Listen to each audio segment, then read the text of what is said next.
Good day, everyone. Or maybe I should have said greetings, just fans, because that's my usual way of greeting everybody. Um, I decided that it's been some time since my last stream of the speedrun.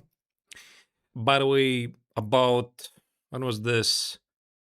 40 minutes ago, I released the second episode of my Reti speedrun. It is available on the channel, so you can go and check it out. Hey, Yannick. How are you doing? And yeah, we are continuing the speedrun with the same plan as usual. I'm going to play the Reti opening from the White's perspective, and I'm going to play the Scandinavian defense from the Black's perspective. And I can pretty much decided that probably I'm going to release the Reti speedrun first because it's a bit more pressing matter. My course was just released in February. And when I'm going to complete it, then I'm going to release the separate playlist for the Scandinavian. Your voices have been heard. I read the comments in the first video of the Reti speedrun that you would like to be the time control to be longer. And I think that after I will complete this speedrun, I will start a slow run. Which is gonna be I'm gonna play whatever. Yeah, so I think I'm gonna start with something like 1200 maybe, so that it's not so painful for me, and then work all the way up to whatever. Yeah, and I think the time control for that slow run, not speed run, is gonna be something like 15 minutes. Yeah, so this is something I will do. It's coming, so don't worry about it. By the way, today marks as a pretty special day for the chess community because of two reasons. um, Maybe I'm going to start with the smaller one. The smaller reason, I just read on, was it Reddit or Twitter, that Take has signed a multi-year agreement with Leeches. It happened to be very funny because I thought that Take has a partnership agreement with chess.com. And then I read a tweet by chess.com that today's Data Tuesday won't be streamed. And if you can't read between the lines, this means there's a big drama happening right now. I'm like, okay, here we go again. Another drama. Yeah, that's all we needed. Right, exactly. Today of all days. There's another drama. And that's gonna be essentially a chess.com versus Take versus Magnus Carlsen versus Leeches. Yeah, excellent. So grab your popcorn, just enjoy it. I mean, this is happening right now. I'm pretty sure the phones of the bosses are ringing very hot. So this is the big news right now happening today, like just as we speak. The Tata Tuesday is running, I think it's running actually today for like 40 minutes. And yeah, this is the news. The second news is today came out this very big nothing burger called Untold Mates. But the scandal between Magnus Carlsen and Hans Niemann. I mean, I watched it. I mean, I didn't really learn anything new, except that maybe technically we quite did not get the confirmation that Magnus had a settlement with Hans Niemann. Everybody kind of suspected, right, that there was a settlement, and that Chess.com's relationship with Magnus is not as good as it is. That's it. Everything else was pretty nicely packaged. There was very nice storytelling, but like for the true chess fan, I thought like it's one big nothing burger. All right, but at least I hope that the general audience was very happy. I suppose it's good for chess, right? Because everybody once again is talking about chess, but like for me as a chess professional, yeah, I watched everything and already I knew everything already. Like there's nothing new basically. So whatever. I mean, if they had published this video back in 2024, it was maybe a bit more interesting, but now in 2026, everybody has moved past it. Okay, whatever. Yes, congratulations. Very big drama. All right, okay. That being said, congratulations to anybody who liked it. I personally, not so much. I didn't quite like it, even though the editing was good, the storytelling was good. All right, let's continue the speedrun. So my account is Forrest Gump. He's rated currently 1600. And the goal is I'm trying to get to 3,000 or so. So yeah, from the white's perspective, I will be playing the Reti. Let me start the game, and I'll try to explain some thought process while I'm streaming. Maybe after the game, I will very quickly review what I did, and then move on. What books do I recommend for 1,700, 2,000 ELO players? Probably all my courses. What else can I say? I don't know.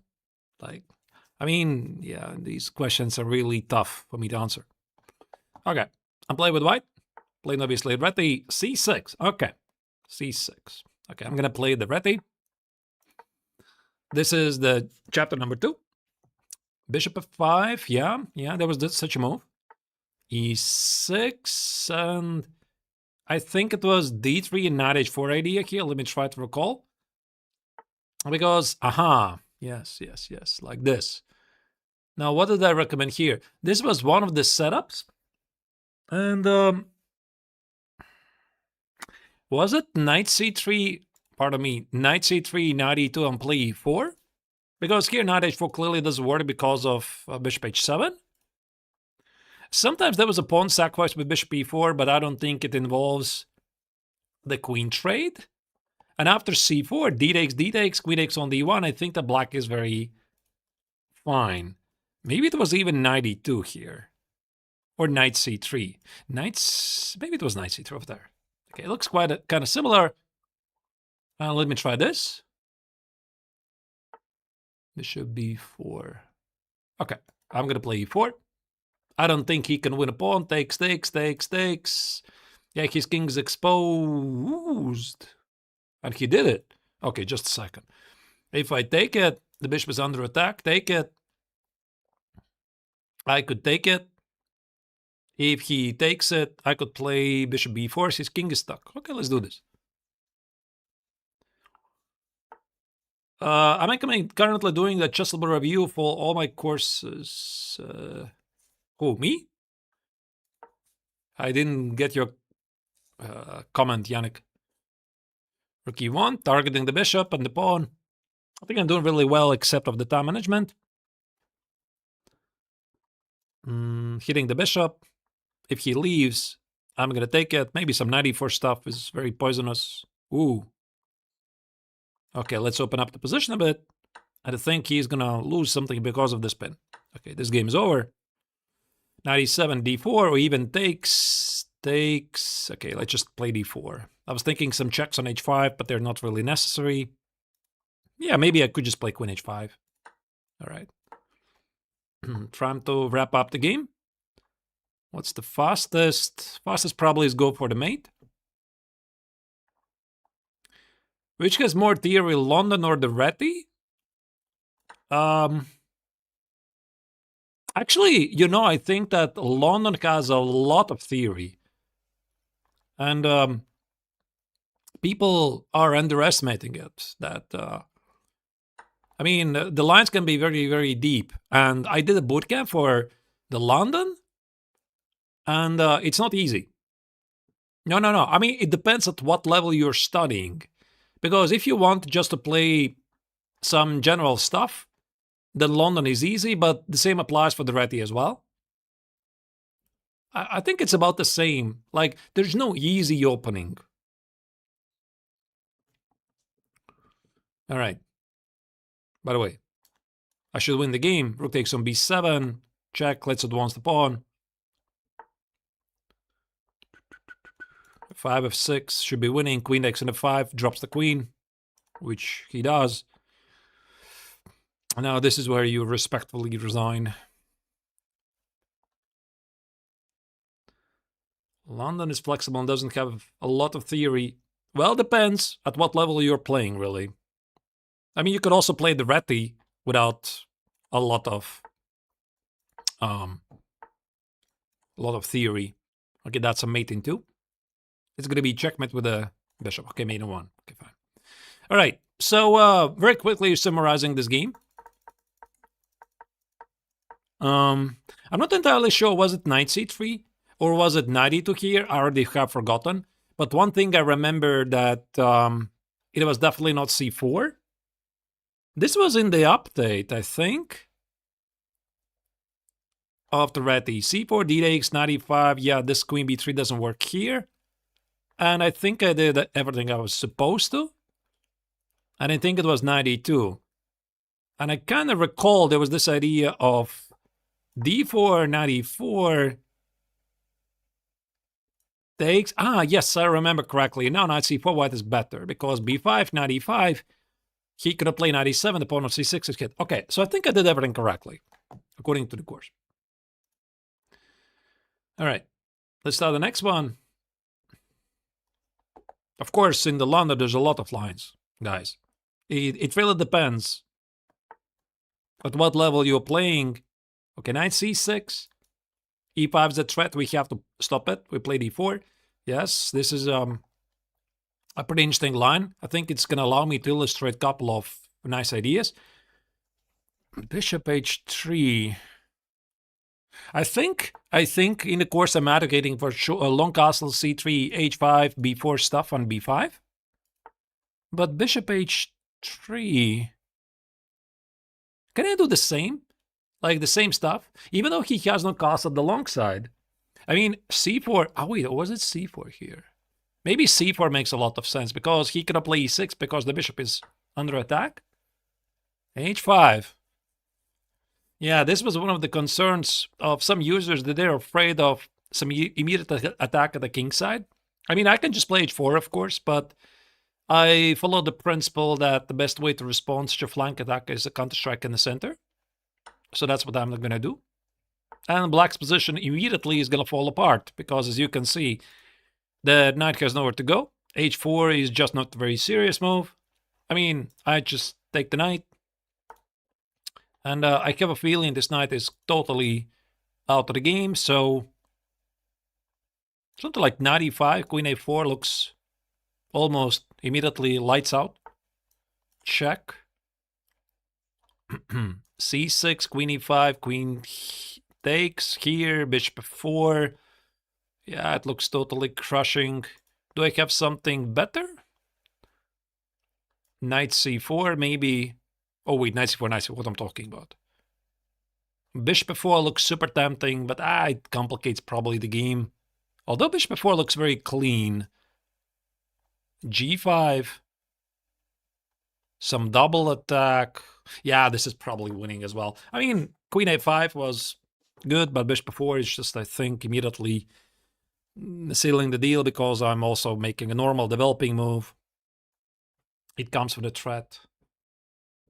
So black is cooked. Yeah, this h5, I mean, it never even is a threat. I mean, he can try to play it now, but I'm going to take the knight. Okay, I have a vast choice to take it, to take the knight. Okay, I'm just going to take the knight here. g5. Is there a pretty cute mate somewhere? Okay, let's just take on f7, which is a double attack. If the queen leaves, it's going to be a mate. Okay, where's the mate? Let me open more. Oh, wait, that's a check. I blundered this, actually. Okay, but it's still good. Yeah, I play e4. The rook is under attack, and it's mate on the board. Okay. Yeah, I blundered the check, but luckily for me, the queen was not under attack. So, yeah, this bishop h3, maybe this was as a clickable in the course? I don't remember, because the main line goes like this. Here, c3, h5, b4, and h4, I think it was b5 here, queen a4, b6, here, takes, something like this. Yeah, you play knight b3, there's also some knight d5 ideas in there. Maybe I forgot the correct move order. Maybe here was knight e5. Yeah. Yeah, I think like this is probably immediately very good. So you hit the bishop, and maybe you can organize some counterattack in the center. I mean, black's attack at the king side is just not real. It's not happening. So, yeah, what he did was pretty okay, except of h5, of course. He has to play e6 and accept probably a slightly worse position. Maybe not so much worse, I don't know. Yeah, but this is pretty bad. And I think I played like textbook, queen a4, bishop f4, even though this was also winning, I think. Takes, bishop f4, and queen c7, queen b7 is incoming, so should be winning. All right. Yeah. Yeah, by the way, guys, you're talking about, I see that Chess says Kung Fu is saying something about the Catalan. The Reti opening, it goes together really well with the Catalan. So it's the Reti opening, it's the Catalan. They're like same ideas, knight of 3, g3, bishop g2. Sometimes you play d4, sometimes you play c4. Same vibes, basically. I think actually it would make sense that one of my next courses would be on the Catalan. It will be like a very nice package, meaning I have the kings in an attack, one of the previous courses, then I have the Reti with knight of 3, and maybe the next one could be the Catalan, some fresh ideas. I don't know. I basically just thought of it. Okay. So play with black. There you go. This is also the Scandinavian speedrun. Yeah. I mean, at this level, people love this gambit. It is covered in the battle-tested Scandinavian defense course. Yeah, knight b5, c6 obviously is a fork. I cannot do this. Yes, and. Wait. I think it was bishop c4 the first move, not queen h5. So he's clearly threatening to win my queen. Wait, but this move order I do not remember. Does it make any sense at all? So I suppose I have to walk away with queen? Because the queen is hit? Knight c6 kind of leaves the pawn on c7 available. Let me play queen b6. It's an interesting move order, by the way. I didn't notice. I think that the main concentration was a bishop c4 with the same trick, bishop f7 and queen h5. Or maybe the guy just mixed up the move order. And now he's looking at this and like, what is this? Yeah, we'll see. Okay, bishop c4 now. Probably e6 looks super safe. He wants to play bishop e3. Let me develop the pieces. Yeah, a pawn is a pawn. Oh, wait, queen e5 is some ridiculous idea. Maybe I should have played a6. He missed it. Now what can I do? Let me get rid of this knight. Bishop e3. Can I play here? Bishop d2. Probably no. Okay, bishop c5 is just good. No tricks. I'm just up a pawn. I mean, if you have this line in your games, just be a bit careful. Just watch out for this cheapo on bishop f7, queen h5, whatever. And the rest you're going to figure it out. And now we just castle. Or maybe start to be a bit more ambitious, by the way. Yeah, let's be ambitious. Why not? Why not? Queen g3. There was an interesting attack. Okay, he missed it. Takes. Of course, I don't mind to trade queens. Let's go for the long castle to protect the pawn on b7. The bishop's going to go to c6. Looks very safe. a4. Nothing is happening at the queen side. I think I can instead punish him on the second rank.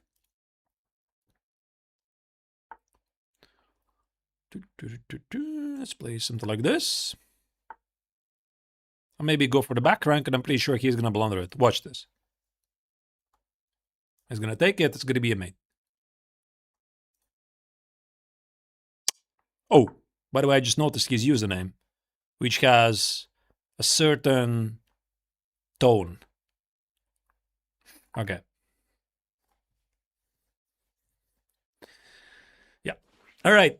Maybe I could have taken on c3 and play something like rook d4, collect the pawn, but I just love these pieces. They'll look really good. Let's maybe go for g5, g4 to get to the g2 weakness. As you can see, the bishop on c6 is hitting it as well. There we go. Let's just do it. Double the rooks, bring the second rook to the second rank, and that's it. It's a checkmate. a4 doesn't really do anything. That's a threat. The pawn on b7 is defended. He's attacking my bishop. Is there a faster mate? Yeah, I just play here. And there's going to be definitely a mate with 3 pieces. 52 seconds. Okay, let's go forward. The That's a mate threat. Takes. Oh, wait, I can. Yeah, it doesn't matter. Just a mate in one. All right. It was a pretty clean game. Let me check it from the start. Yeah, there's queen h5. So the trick was to play bishop c4, and if you mix up the lines, you play c6. There's this trick: takes, queen h5. And surprisingly, black drops the queen, like this. Very nice idea, of course, but I mean, if you know this, yeah, you play an f6 and that's it, nothing happens here. So what I didn't know during the game is this immediate queen h5. Same trick. So I play queen b6. The threat disappears, so that's it. After this, I just capitalize on the extra pawn. That's a lot of trophies behind me. Which is the most favorite? I mean, it's kind of not a trophy, but I could show it to you. Just a second.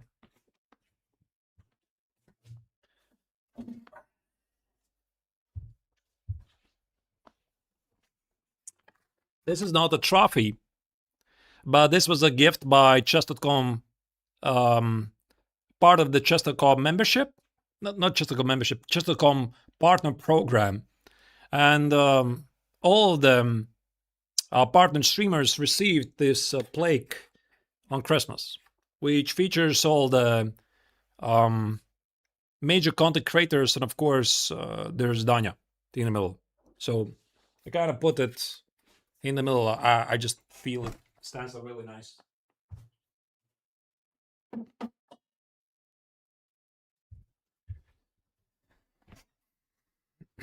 All right, let me start the next game. Knight of 3. This is not how you play chess.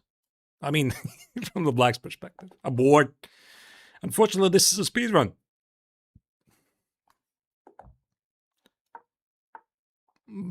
I got the notification. Please play all games that you start. Aborting too many games will lead to your account being restricted.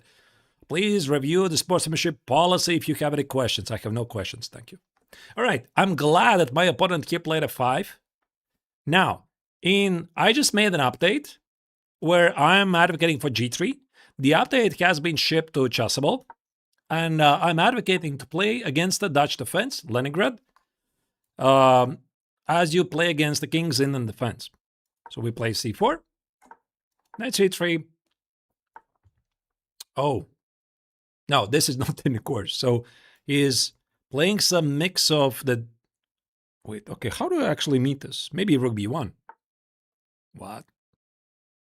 What on earth is this?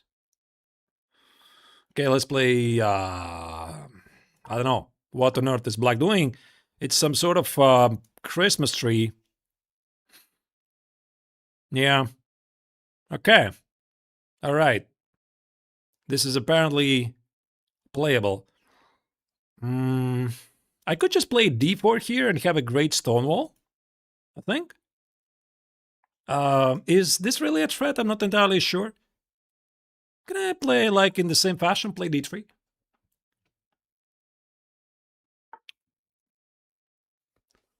Okay, look at that. Look at that. All the pawns are on the light squares. So for pure perfection, black needs to play here, here, and eliminate the knights. That's it. You're playing checkers officially. Okay, let's just develop the pieces.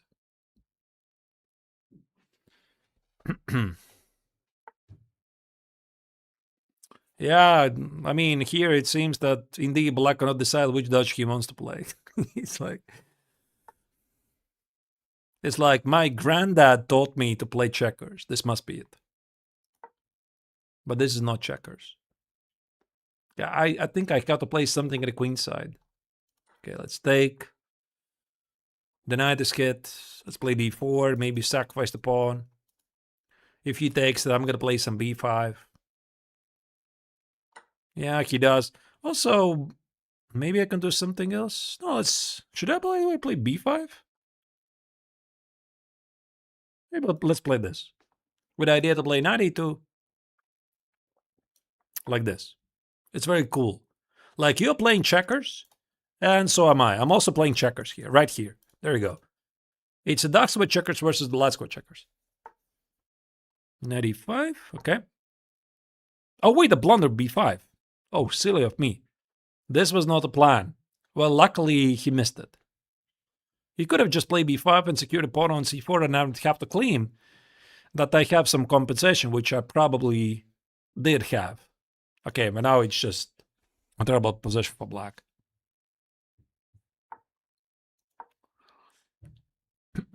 Let's play at the queen side. Open up the bishop on g2. By the way, I have 50 seconds, so probably I have to speed up things. He's definitely playing on my clock. Let's try to crash through. I don't need a pawn on d5. There we go. The knight on e5 is immortal compared to this pesky bishop on e6. March with a king, I suppose. Playing pretty well this stage.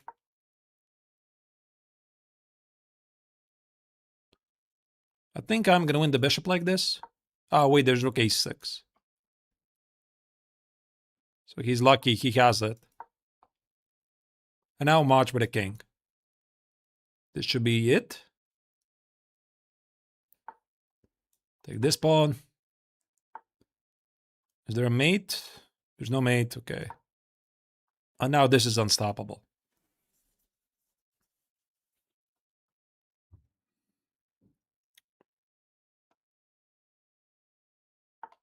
Okay. Rook e7 is knight g6. He can't do this, but he did it anyway. I'm pretty sure there's a mate already somewhere.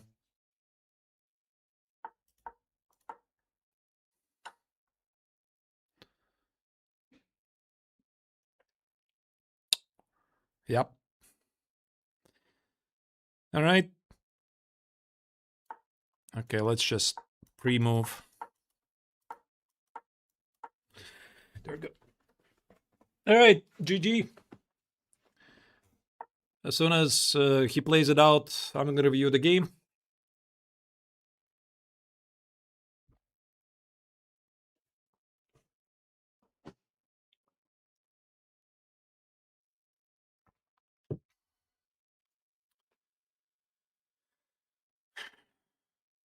Read the opening idea. Play is very direct and simple. Just take all the light squares. All right.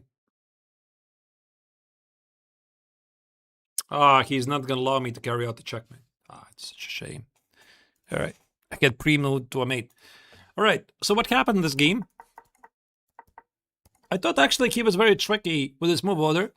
That he played c6. I thought if I play d4, he plays d6, we transpose to the main line of the Leningrad Dutch, which is not in the course. Because against d6, I advocate for d3, rook b1, b4, b5.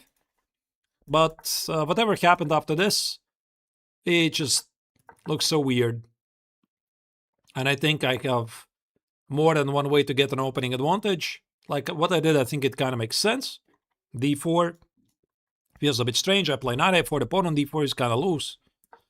So, yeah, maybe here it was a bit better to do some e4 stuff, which, by the way, is coming in the update, how to play against the stone wall, and some sort of a break in the center. It's typically very common, like takes, knight g5, and black's position literally makes no sense at all.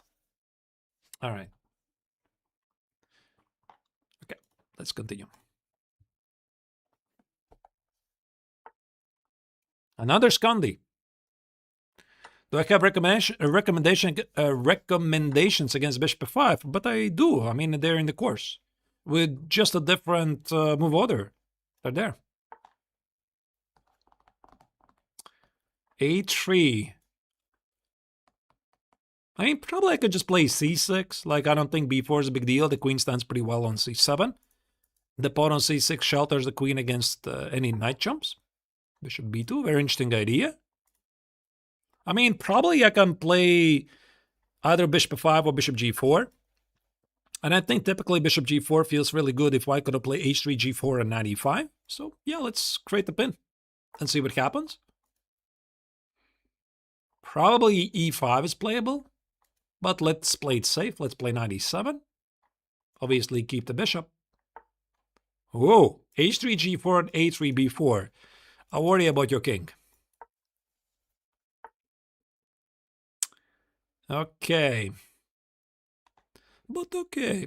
All right, let's play e6, bishop d6, bishop b4. There's some weaknesses. Do not blunder the queen. And he did. Yeah.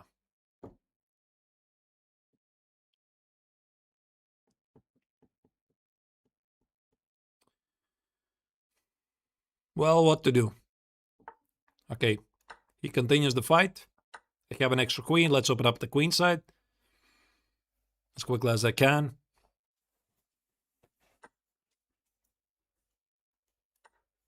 Maybe taking the rook was a bit more accurate.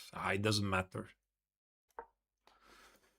Short castle, something. Let's go for short castle. Connect the rooks. These 3 pawns look menacing, but I have enough defenses. h5, by the way, common idea to defend against the attack. Obviously, with the queens on the board, I would not castle short.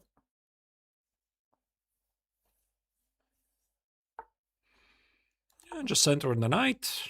Maybe knight g4 was also a move. Activate the pieces. Some knight c5 maybe to get to the king. That's a pin.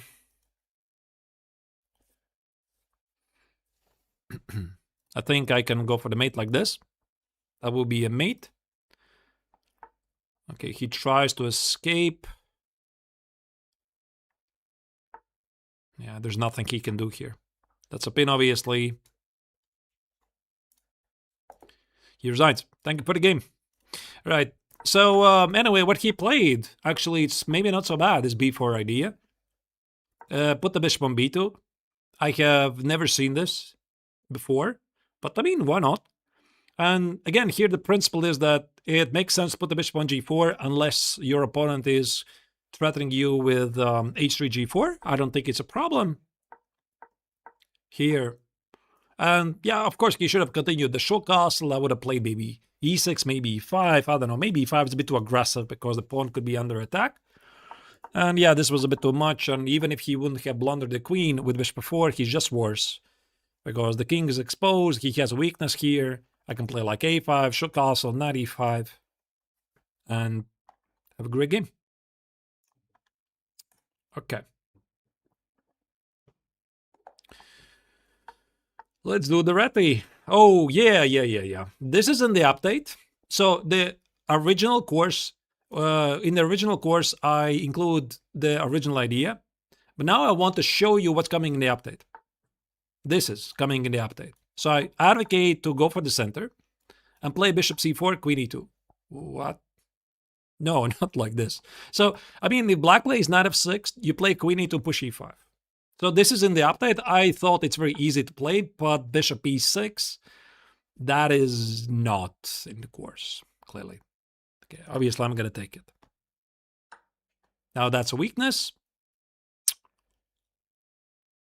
I don't know, knight g5, queen g4, something. Immediately, like has problems. Maybe here. Maybe black is not even doing terribly badly. Like bishop d4. Okay, like this. Yeah, but now I have a knight on e6. I'm going to keep the queens on the board. That's a threat. Play d5. And the knight is staying there forever. That's a beautiful knight.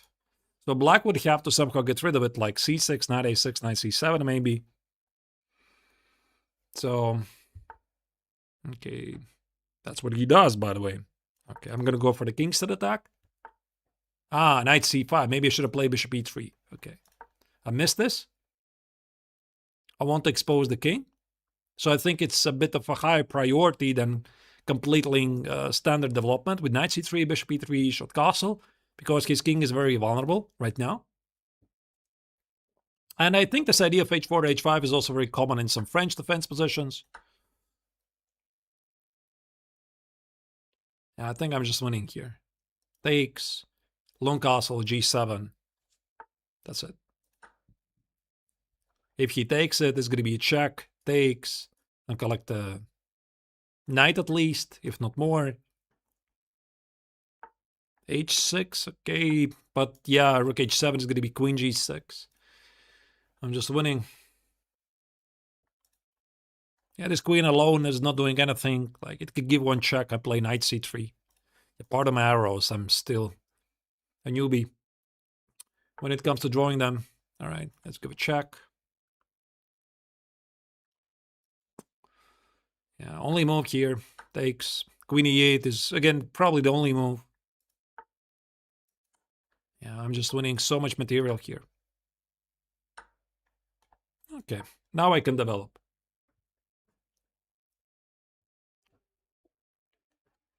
Maybe queen e8, queen d7.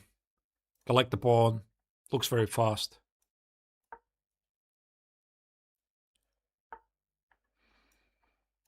Okay, let's set up a checkmate threat. Taking away the b6 square to escape. He's going to take on b2, and he should blunder it.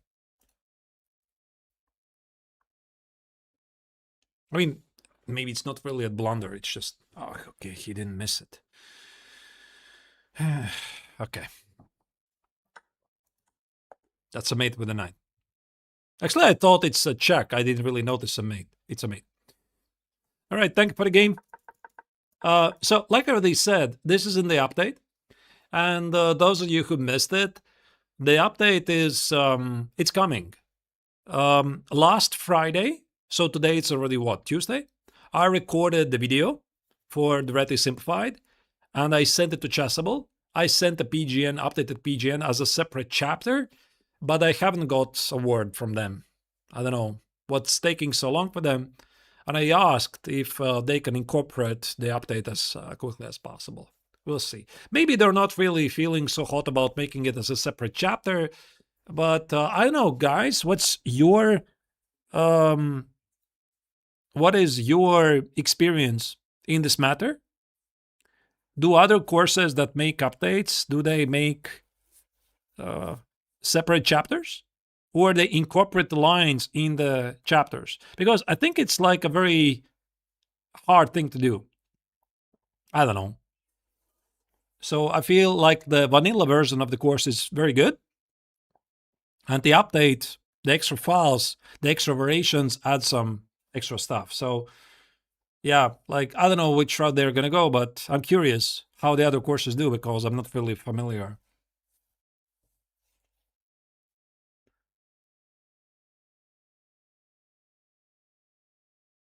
You have not seen new chapters added in Chessable courses?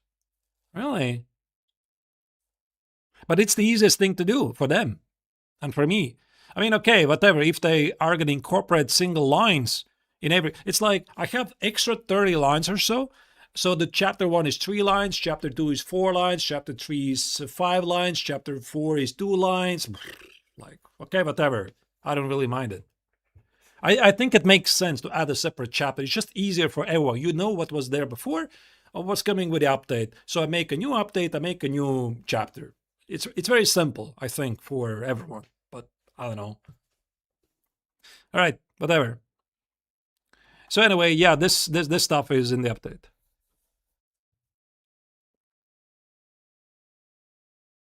I don't know if the price really depends on the number of chapters. I have no idea how the pricing works. No, let's cancel this. We obviously sign a contract, but I never understood the numbers, how it works. All right. Let's play this Conley. So Forest is approaching 1700. So this means like there's a very serious opposition coming b4. So what's happening here? Okay, queen takes on b4, same trick. Yes, yes. Bishop c4. Are you going to do it? Yes, he does it. So he wants to go for this idea. I'm afraid I know this. Now comes the disappointment. Oh no, he knows. All right, so the big idea is to play 6-6, get rid of the knight on b5, and keep the bishop on c8 to defend a pawn on b7. According to an engine, by the way, the position for white is kind of okay still. But, you know, a pawn's a pawn. So, yeah. Okay, let's play e5. This is not really a great setup for white. Knight b3, queen b4. He doesn't have a good square for the bishop to go, which is really funny. Look at this. Knight b3, queen b4. Like, check this out. I play here. The bishop is trapped. You could have played d3. That's a pin.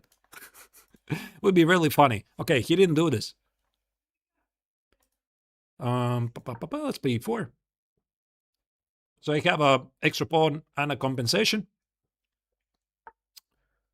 This b4 line was advocated by Levy, yeah? I mean, it's not bad. It probably works pretty well until a certain level, but if you have studied it for like 5 minutes, then you know what to do. Okay, does the Greek gift work here?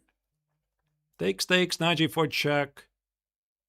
King g3 maybe. Okay, let's say king g1, I play queen h5, rook e1, queen h2, king f1, queen h1, knight g1, knight h2, king e2, queen g... Why do I know? Whatever, let's try this. It's just speedrun. I know it's not very responsible to do this, but who is gonna judge me? King g3 maybe, queen e5 check, f4 takes, king f3. There should be something here. It feels like there's something there. I'm not entirely sure what's there. Maybe king g3 I could play h5, h4, also bring the rook on h8 in the game. Can I do that? Yeah, let's do that, by the way. So this is the threat. Also, the rook comes in the game somehow. Queen e5 is always there. I mean, queen e5, f4, takes. I have a feeling I need more pieces.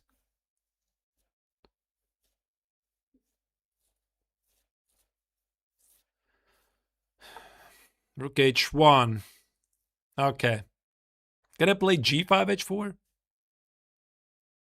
That looks very good, actually, by the way. Maybe I could have played immediately h4, takes, rook h4, and play some queen e5. I mean, it just feels there's going to be a mate here.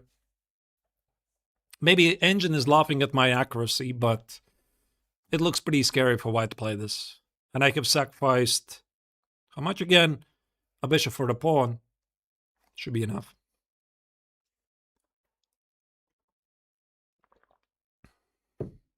So the threat is to play h4 and at least win a queen.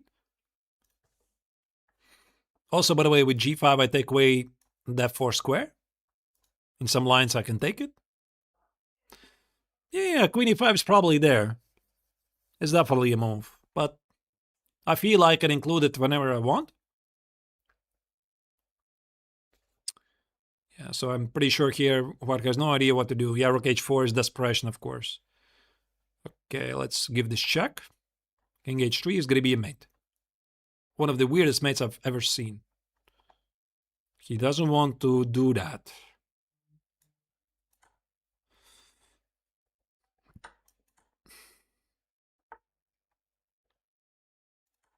That's at least a queen, but is there a mate?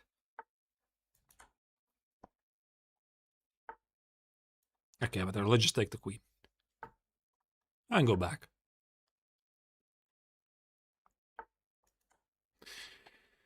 All right, thank you for the game. Let's check it very briefly. So, just a second. What did I just click here? Here.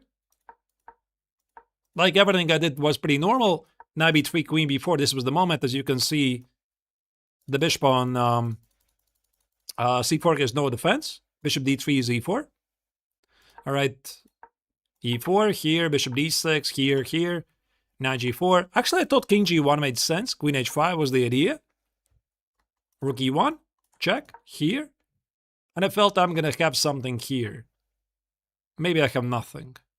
Like, but it feels like there's something there. Here, check, here, queen g4, bishop g... Yeah, this looks really good. for me. Like, he's completely tied. Maybe there's something more direct, like some intermezzo move, queen h4. By the way, yeah, this queen h4. But he plays knight g3. I'm probably gonna do this. Yeah, but I think this entire attack is pretty justified. So king g3, h5. Let me check with an engine. What does the engine think? Yeah, black is completely crushing, yeah. Okay. All right. So I played a good game. Yes, engine likes the great gift. Let me check, by the way, from the start. Where's the lines? Actually, I don't see them. Yeah, so engine says it's the top choice. Okay. Nice. Good to know. Okay. Let's play the Reti. So today the plan is to get at least to 1800. Okay. He wants to play e5. We stop him. This is the reverse Grunfeld. Now the main line is shook castle, because after c4, bishop e6, knight c3, I was not really sure what to make of the line with d4, bishop c6, bishop d7, bishop e8, rook e8, knight e5, bishop d5, c6, queen d5. Was it like this? Maybe that was quite similar. I don't know. Anyway, so that's why I decided to go for shook castle immediately. e4 is not in the course, but I think we can still play c4, knight c3. Apply pressure. It's very easy. Also, queen a4 sometimes is good. Target the pawn on c6. Okay, he is going for a strong center, but at the cost of his development. There's a weakness on d4. I think I can exploit it. I mean, f3 also could be a move, ripping apart the position, but I like the square in d4. So let me try to put the knight there. Maybe also bishop f4 is the thing. Yeah, by the way, bishop f4 I think is just immediately bad news for black. I don't know how he stops it, because rook a8 I can at least take the pawn. And that's what I'm gonna do. It's a free pawn. Play something like b4-ish. Can I do that? Or maybe just complete development. Don't be smart. Queen b6. Did I just blunder the knight on a7? No, I have queen a4. If I take it, there's bishop c5, bishop e3, queen a7. Let's just give a check and see what happens.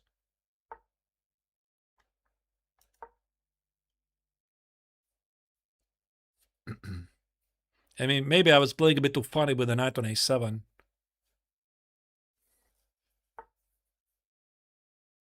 Oh. There's also such a move. Okay. Okay, probably I'm pretty happy with the trade. And play here. King g6, activate the knight, go for some mate. I don't really care about these pawns. I think there's the big prize on g6. He spotted it. Okay.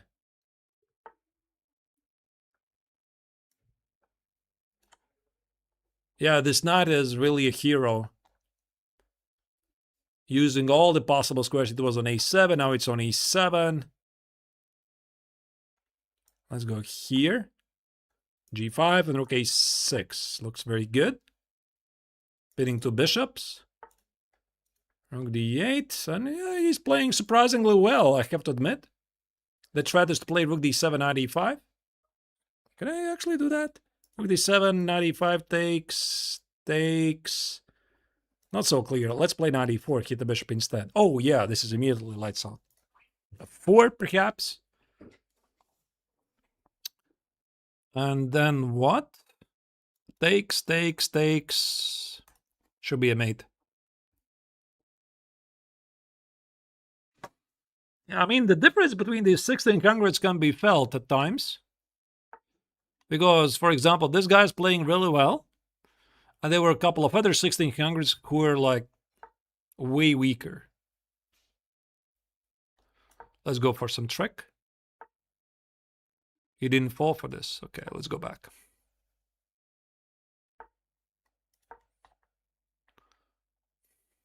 Okay, he's playing on my clock, but I'm not gonna blunder. Let's simplify the position a bit to make it a bit easier.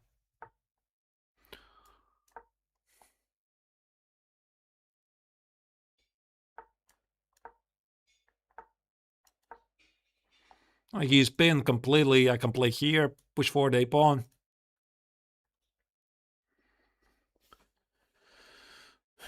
The only way for him to walk away is like put the king on e6, but even that is putting him against another pin.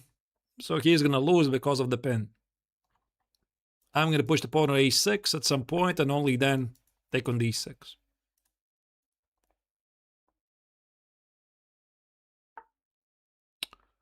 Okay, this doesn't do anything really. Okay, I can take on d6.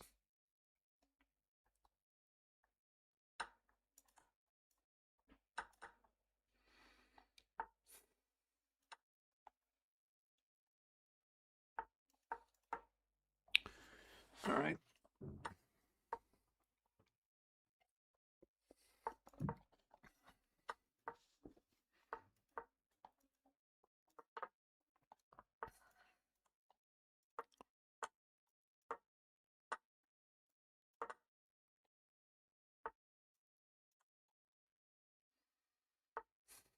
It's the fastest mate.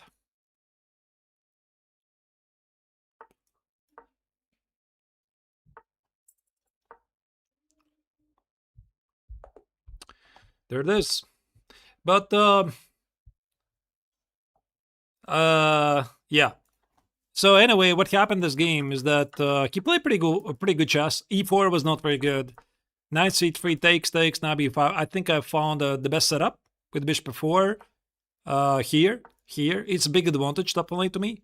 Knight a7 feels really good. Here, I actually thought also about b4, rook c4, and b5. Maybe this was a bit cleaner. Rook c1, queen b6. I a bit ignored the well-being of the knight on a7 after queen a4. Actually, I think he should have played bishop d7. I don't know what I was planning to do after that because I don't think I can protect the knight.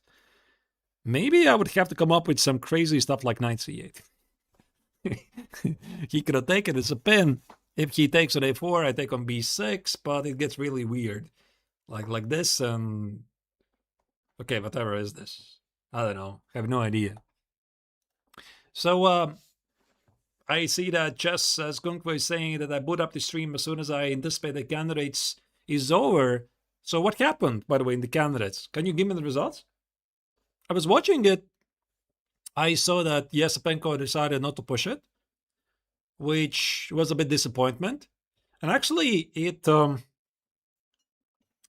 formulated me an idea that I wanted to discuss for some future changes for the candidates tournament. Because so the system is as follows: to encourage the players to play.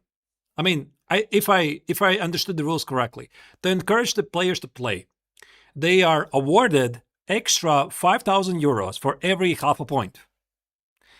So it means if you play a draw, it's 5,000 euros. If you win, it's 10,000 euros. But the question is, does it really encourage them to play? If they can just make a draw and pocket 5,000, especially if they're not fighting for anything in the tournament anymore, don't you think? So what I think it would make more sense is that the victory would cost more. Like, let's say the draw was 5,000, but the victory was, let's say, 15,000.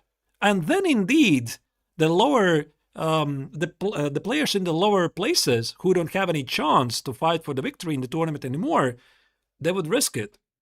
Because, for example, today for Yesepenko, for him, it's okay. He makes a draw. He knows he's no longer fighting for the candidates tournament.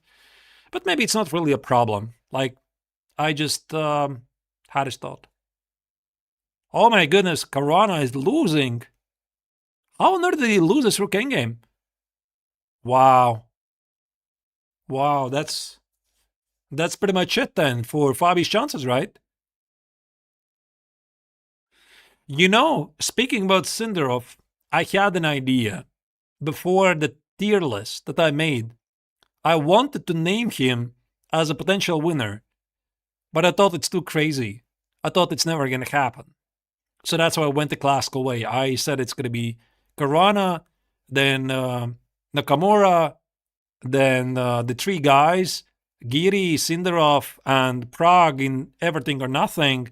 But I had a feeling that Sindarov might do it. I mean, okay, it doesn't really matter, but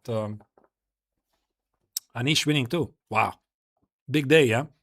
Yeah, definitely. I will make a recap tomorrow. Maybe the right way to play it, to do it, is to make a recap right away, but I don't know.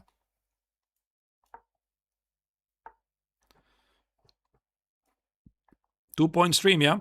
2 point lead for Sindarov. That is insane. Okay, I think I can play Bishop G4, pinning the queen, and okay, so he walks away. Let's play here. The bishop is annoying. Knight e2 kind of makes sense. Can I do this? This is a bit awkward idea, but I mean, why not? Hit the bishop, put the knight on d5. This is one of the central ideas of the Scandi. And now trade queens. Take with the knight or take with the pawn. I think taking with the knight, it's a bit more interesting. Because now I keep the Lasco bishop. I don't think he should have given up his Lasco bishop, but I think I'm just slightly better.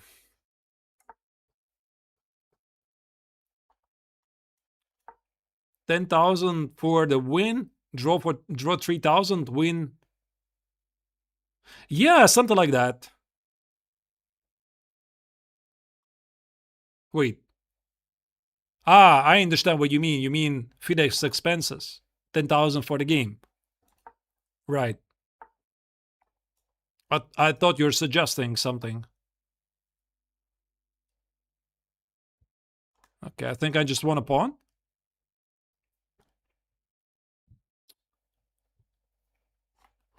Not a super interesting game.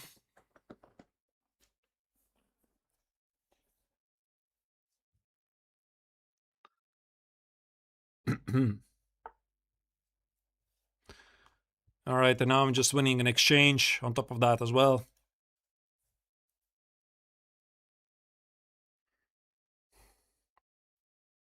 I think in the opening I did everything correctly.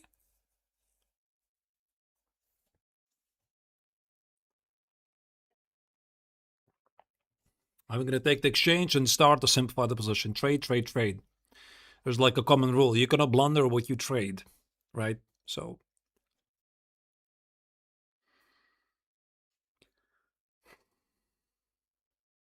yeah. My videos have been, you're prepping Grenke Chess Open, Julian. You're welcome. I'm very, very glad to hear this. How did the tournament go? How was my prep? Was it any good? Speaking about Sindarov, yes, I agree that he can just draw all the way to the victory. Yeah, around this point, unfortunately, it's becoming a pretty boring candidate. Like, one of the favorites, one of the leaders is so far away that 2 points in 6 rounds, it just feels a bit too much. Too bad. I wish there was a thrilling finale. But okay, maybe it's still gonna happen. Hikaru still needs to win. I have to check, by the way, the position. Okay, he just resigns. Just a sec, let me check the position.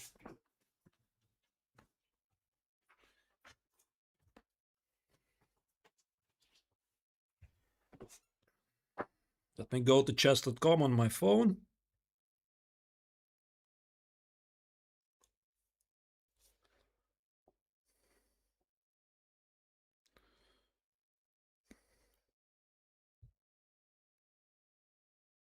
What? He's down 2 pawns. How? Wow. How did that happen? Down 2 pawns. Yeah. All right. Anyway,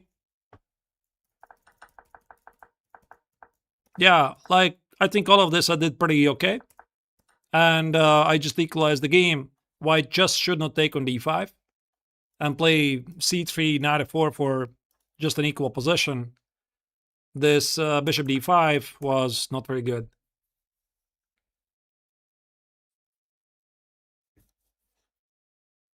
All right. By the way, speaking about the candidates tournament, unfortunately, I won't be doing any commentary anymore because that was the original agreement between me and Chess.com that I will do the commentary for the first 2 rounds. I would love to do more, but yeah, I'm very glad with the 2 days I got.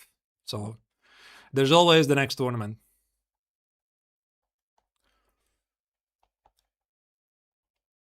5.5 out of 9. Not bad. Not bad at all. Was it in the... This was in the classical chess, right? Not in freestyle.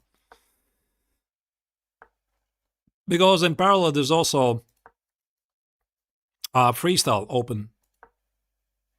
Now, I don't know what I would have to do to convince myself to play double round games. This is something I have decided myself to never do again. So I'm talking about the Grand Prix Open. Yeah. Okay, so c6, black is playing some sort of kings in the defense. I'm going to play the same stuff, rook b1, to play b4, b5. Okay, play d3, protect the rook. He wants to play bishop h3. I could play rook e1, bishop h3, bishop h1. But I don't think this bishop is really so important here. Let me go for some space advantage like e4. And maybe d4. Yeah, now I switch to the classical kings in defense position, but I have space. I should be able to figure out what to do with it. Maybe b4 as well. Look at this pawn chain.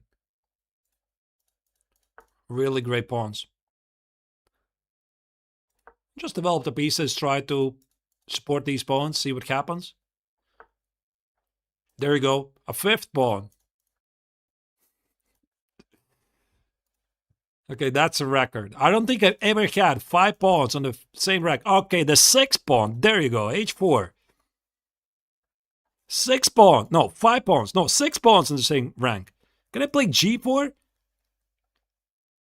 It's probably too much. Let's not mock the game. He really wants me to do this. All right, I have a new quest. How do I get all the 8 pawns on the 4th rank? What's the proper way to do this? Okay, let's remove the knight. Please don't touch the pawns. Don't mess. Ah, no! Ah, bummer. Okay, let me try this. Let me play g4. Please play knight f6. Bummer. It's such a shame. Like, he should have played knight f6. I would have played f4. Make a history with 8 pawns on the 4th rank. Now it's just going to be 7.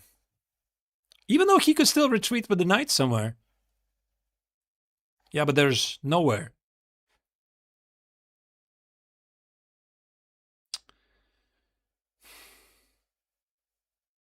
Yeah, that's a shame. g5. I could give him a chance. Yeah, but whatever. I'm just going to take it. Knight g6. 4. Okay, it's at least something, yeah? Look at this. It's a Great Wall of China beneath your eyes.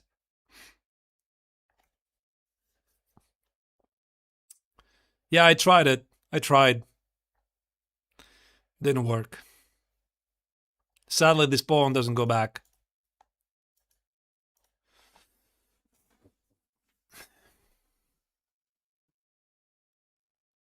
Hey, Sungli. I can sack my queen. Where? Where can I sack my queen?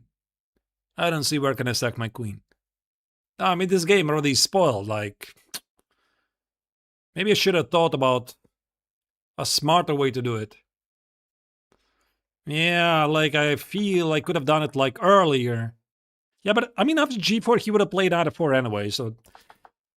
I don't know what I could have done. It is what it is.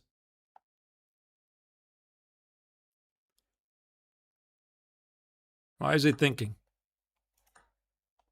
The king is going to go to f4. Clearly.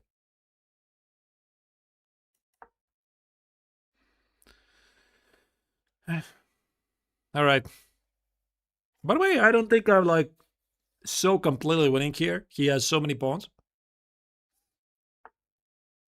Let's just take it once.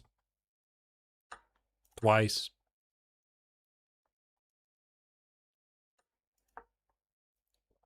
Let's wrap up the game.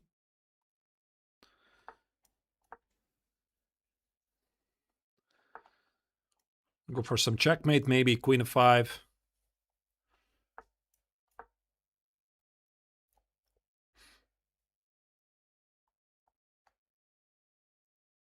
It's a bit unusual.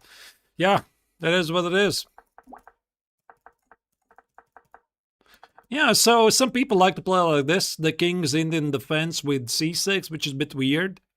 What I played kind of feels okay. Maybe also e4, d3 looks pretty natural to me. These positions are very easy for white to play. You just play the queen side. I think I could have played also b4 here, but I decided to play in the center. I have space, and I think that he should have organized some counter-strike against my pawns. Something like d5 at some point, but let's say here, something like d5 here. But anyway, in all the lines, I'm just better. Maybe just takes, play c5, have a pawn majority at the queens. I played bishop before, so it feels really good. All right. 1700, by the way. 100 points to go. Okay. Yeah, this is a pretty interesting setup. I think I had it in the course in the second chapter, maybe not with that particular move order. D takes, there's going to be some issues with the long diagonal. I think so, I'm not entirely sure. So I want to play queen b3 and apply some pressure. Okay, so d3 he takes. I think I have to do this. So in the course we have this position with the bishop on h5. But how does it... Where's the difference? Not entirely sure. Okay, let's try the same idea. If he takes, there's no more 95, there's a fork. And now I go for the pawn majority idea of e4, maybe knight h4. I think all the same ideas work. Bishop c5, and now I play knight c3 with knight a4 ideas. This is why also the black queen on b6 doesn't feel so well, and e4 might be also my next move. Knight g4. He attacks the pawn. I think I can play e4 anyway. Defend the pawn with the queen, and then after knight a4, get the bishop pair. The king is stuck in the center. Okay, this game's really unpredictable so far. Takes. Yeah, maybe I should open up the position a bit. And now play knight a4.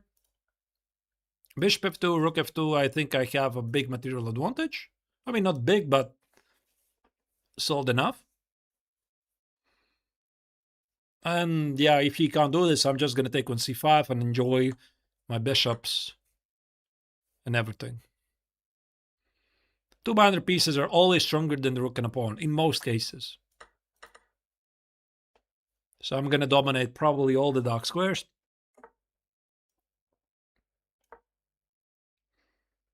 Yeah, maybe bishop e3 was a bit more accurate, stopping knight c5.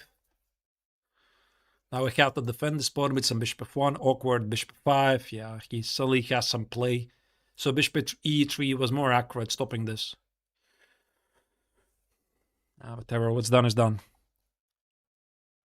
Maybe I'll play knight e1 and... Okay, he just missed it.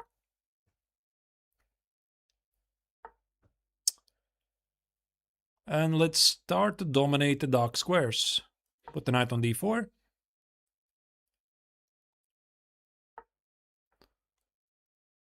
And then. Okay, let's play h3, stopping knight g4. Took me a while actually to notice it. His minor pieces are a bit awkward. I'm trying to fix the dark square weaknesses. Some knight b3, knight c5. Establish outposts. The knight on d4 stands great. I could somehow catapult this knight here. Let's try to do this. The knight goes to c5. The bishop defends the pawn. Beautiful harmony. That's a target. That's a target. And let's just take, yeah. The b pawn should decide the game.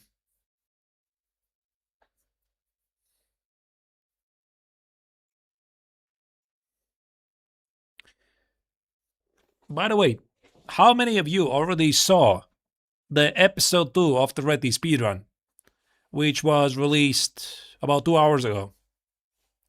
Did you manage to watch it before the start of the stream? Obviously, the best games from this live speedrun will be made in the future episodes.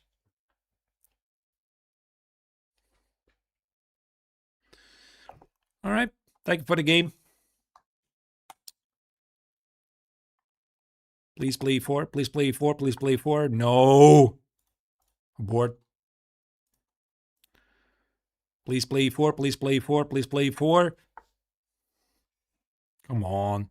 Okay, let's play the Dutch defense. Okay, the Leningrad.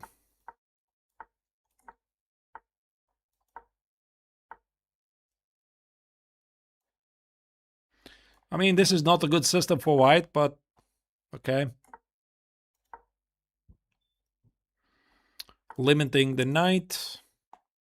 Probably closing the queen side makes sense. Well, let's just go for some king side attack.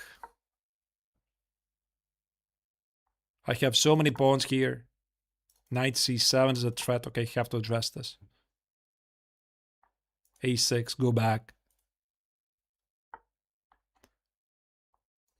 That's a weakness.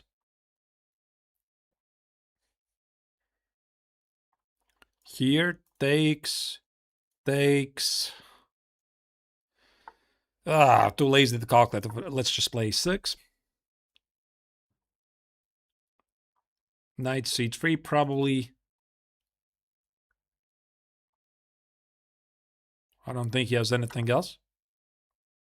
Oh, really? Okay.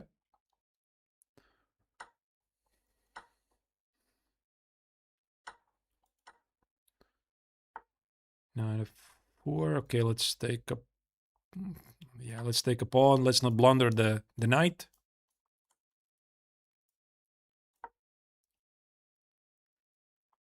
Now this pawn is under attack. Yeah, this is just winning.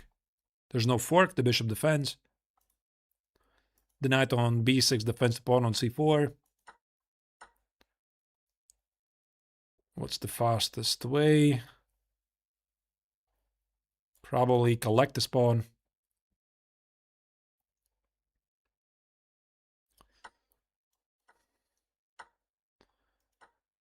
So there's no bishop d5.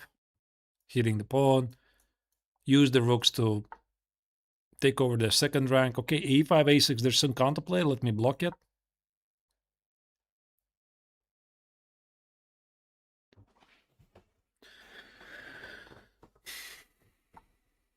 All right.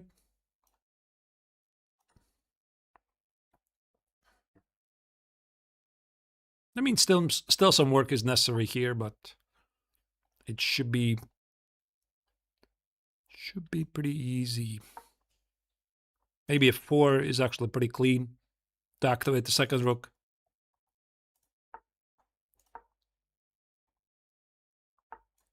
Oh, okay.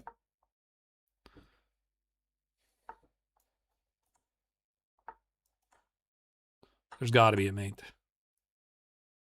Yeah, there's a mate. King g5, h6. All right, thank you for the game. Let me check it.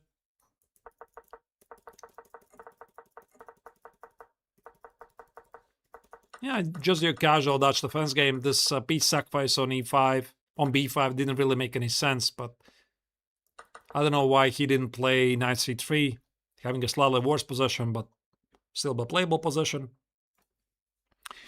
Why don't I partake in Tata Tuesdays? Because I do not like it.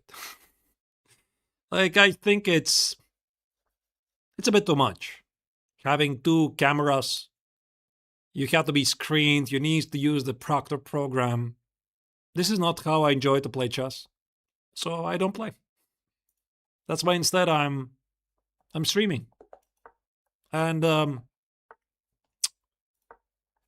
yeah, many players, they have the same attitude. Meaning, yeah, it's a bit too complicated. I understand why all of this is done.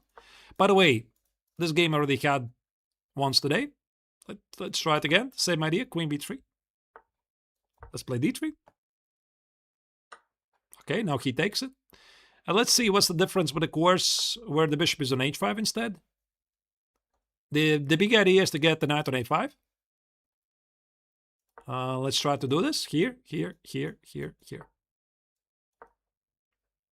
I have no idea how this changes things. Maybe with the bishop at a5 it's a bit better. Oh, c5. This cannot be good because this opens the long diagonal. Can I do this? Undermine the bishop?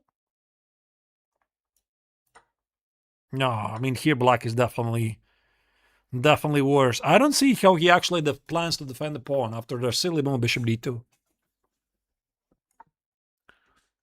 Just take it. And take it.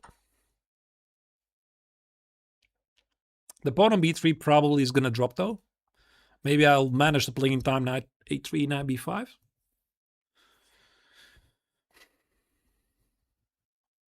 Rook e8, rook e1 probably. Now I just make with the knight on b5, and with that I'm just winning. Do I enjoy coaching, making instructional content more than playing? It's a very fair question. I am not sure if I have the right answer. I definitely enjoy playing. I enjoy classical chess a lot. But also content creation these days, it has completely taken over my daily activities. I don't know. It's probably like 50-50 something. 96, bishop b5. Rook b7, not enough. Let's just play bishop g2. Threaten to win a piece. Maybe bishop d5 was a bit better, what I'm doing. Yeah, bishop d5 was looking more to the point, attacking the pawn on f7. Okay, and of course he didn't blunder this. Can I play b4 takes knight e4, bishop c5? No, let's just double the rooks. And go back. I don't want to take on e5. I like my bishop. I don't think this knight on e5 poses me any threat. Now I need to find a way to connect the rooks. Let's give a check. King of 8 is going to be rook h7. So king h8 is the only way. Maybe he's going to help me. Thank you. Thank you. Yes, this helps.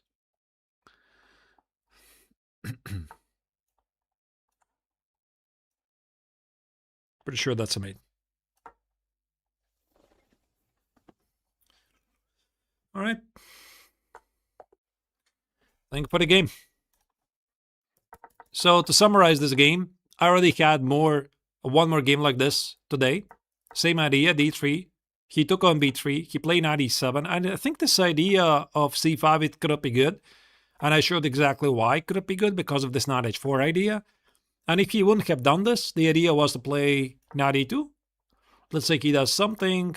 I play b4, play knight b3, knight e5, and apply pressure against these pawns. All right. Scandi it is. 92. Okay, now out of 60, what happens? Yeah, there was such a line in the Scandi course. I think I was advocating for e5. And was it bishop d6? Something like this, just something very solid. And bishop d2 could be a problem, so let me play c6. So that the queen can retreat. And yeah, I think I just completely equalized the position. Rook d8 is a bit annoying. Let me just play some active moves. Whoa. Bishop e4. Pretty sure I can take it, right? Bishop d8, queen d8, knight e4, bishop e4, queen e3. Bishop b2. Whatever happens, we'll see. In the worst case, I can play a gambit. All right, let's see where this leads. Okay, so he decided not to calculate. And actually, I thought that this made sense to check because queen e8, queen e4, queen e4 is a back rank mate. But after rook d1, I could maybe play bishop d5, c4, whatever. Yeah, fine. I'm just up a pawn. Any upcoming Just Talents in Latvia? Yes, yes, yes. We have some. Actually, several of them will be playing in the Latvian championships. They qualified from the semi-final, which concluded yesterday, I think. So yeah, they will be playing in the finals. 5 GMs and 5, most of them I think are young players, rated about 2,300. So I think it's gonna be good. Okay, this guy is playing really good, by the way. Let me what can I do, by the way? Activate the pieces somehow. Queen b7. It's not so easy to win this.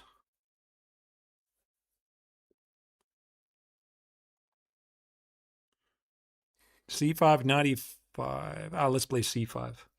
I don't know. Oh, there you go. That's a mistake. He could have traded the rooks because of the back rank. And I managed to improve my position. Okay.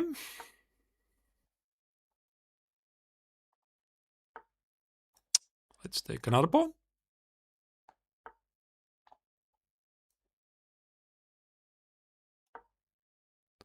I know what he's going to blunder.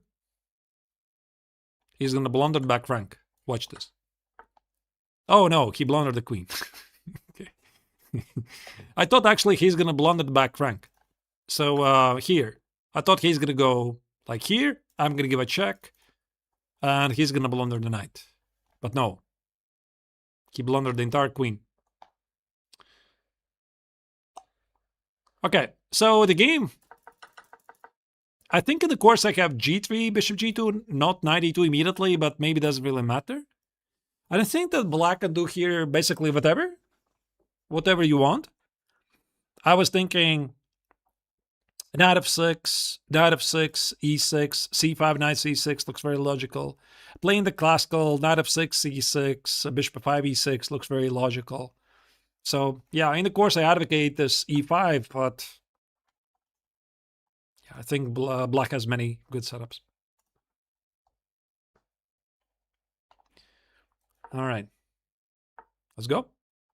All right, same g6, playing according to the update. Maybe I will be able to show the idea. There you go. e5, very easy for white to play. The only thing I do not remember, was it h3 or should castle? Maybe it was should castle, maybe it was h3, I already forgot. Yeah, but this is a bad move. Now, black has major dark square weaknesses in the position. Okay. Let's just play it like kings in an attack. Yeah. Another fan of the checkers, I'm afraid. Just go for the king set attack with h5.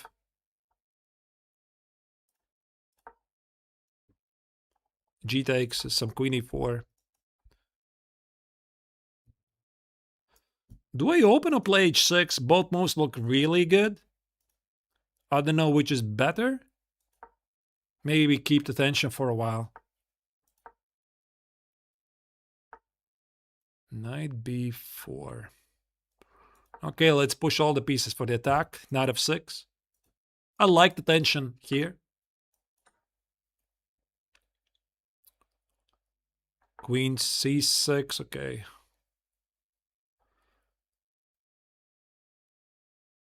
Let's bring more pieces. Knight f6 is a massive threat. I don't think I should really worry about the fork.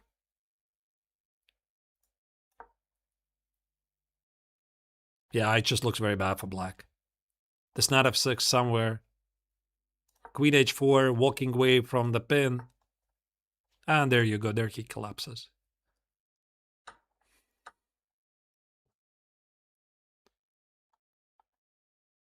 Queen f6, queen g7 would be a great idea, but the knight protects it.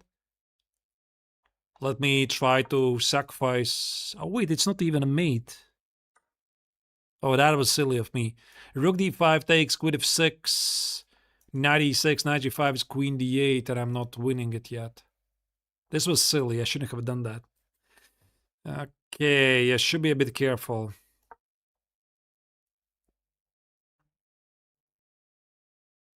I mean, probably I'm still winning.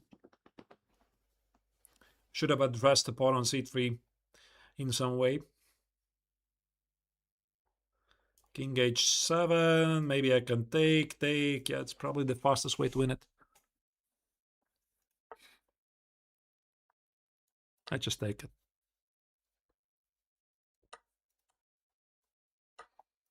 Enough of fancy stuff, a win is the win.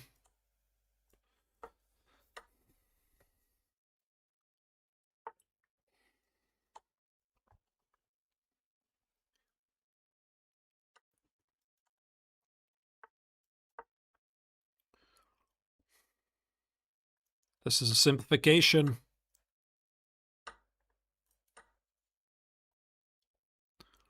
All right, thank you for the game.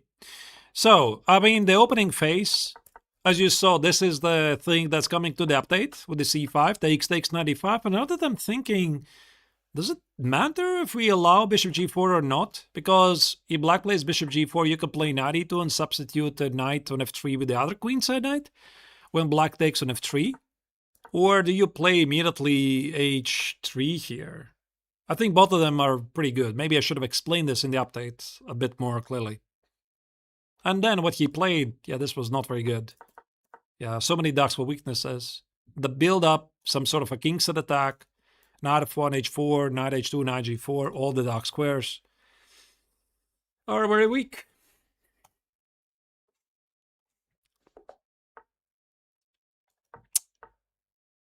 Oh. What is this? Some gambit. He wants me to play a gambit. I mean, I can probably oblige, but let's play knight f6. To activate white's Lasky bishop. Yes, the candidates are running today. As I hear, there's some pretty big results happening today. Let's play g6, bishop g7. Just an extra pawn. White has no compensation here.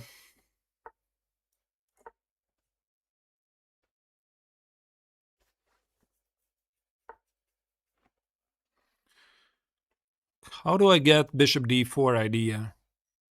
He wants to play queen h4. Maybe just take the pawn on d3 for the time being.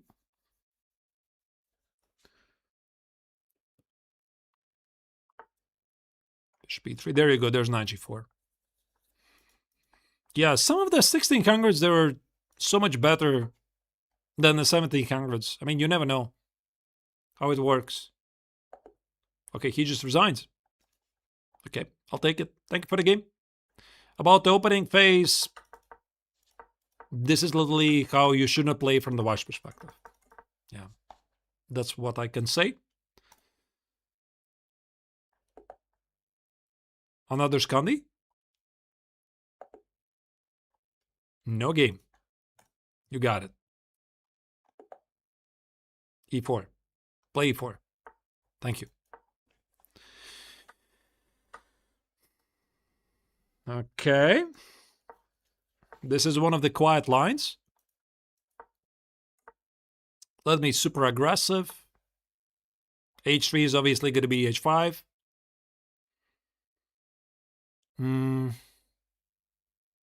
Okay, let's play knight f6.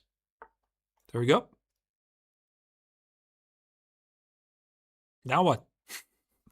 Takes. There's going to be some queen h5 stuff.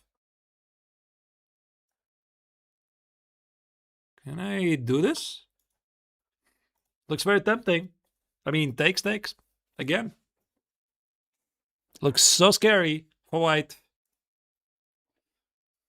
It's so ridiculously difficult for white to play this position, even for very strong players. So he wants to take on g4, but I think I'll just ignore. Please, 6. And again, like if you take it, then it's pretty bad. I think I can really sacrifice on h3. Yeah, let's do this. Because I needed the bishop to come in the game with bishop d6. The queen on d1 is so far to help the king. Bishop f3 is going to be some mate. Knight g2 is going to be some knight g4, mate something. Bishop g4 opens up the file. So what's the fastest way? Maybe this is good. He has to basically play knight b5, not to lose on the spot. I had some funny idea for h6, rook g6 to sacrifice the exchange like this and open up the g file. I can win the queen by giving a check on h2, but that's not something I'm going to do.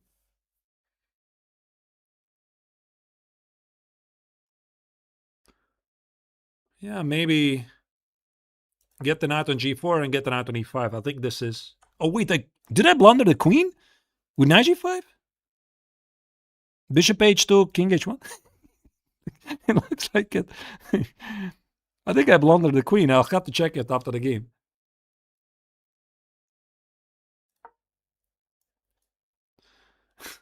The rook is getting to g6. By the way, again, knight g5 is there. Knight g5, queen h4, probably I'm good. Okay. Obviously, after the game, I'm going to show it to you. Hey, Chris. Thank you. Hope you're enjoying it. I'm pretty sure there's a mate here. Yeah. Now there's a mate. There's no defense. Take and checkmate. This was a very nice game. Like, typical illustration of Black's typical sharp ideas. Okay, where's the mate? There's a very cute mate here. There we go. It's a check and checkmate to g2. Beautiful. So, let me check with engine. All of this was pretty okay. Knight f6, h3, h5, why not? Engine is not entirely sure if you can take it, takes, knight g5, gives some advantage for white, but this is low level.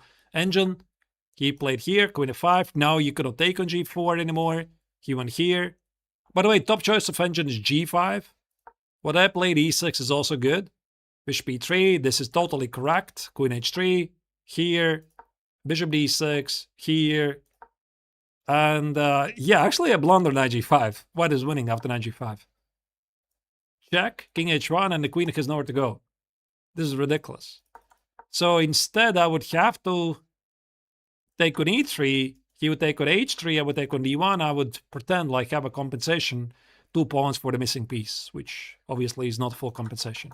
So instead of this, I shouldn't have played I should have done this, but any move basically was very good without trapping the queen. I'm thinking maybe a simple take, a knight e5 was good. Yeah, it looks very natural. Takes, the queen is under attack, there's a checkmate threat. Knight g4, rook h6, by the way, is a pretty cool idea. This is what I wanted to do at some point, like here. I had an idea to play rook h6 to sacrifice the exchange. I'd open up the g file to checkmate the white king. Yeah, I mean, it was definitely an idea, this rook h6 in some lines, but I never really got a chance.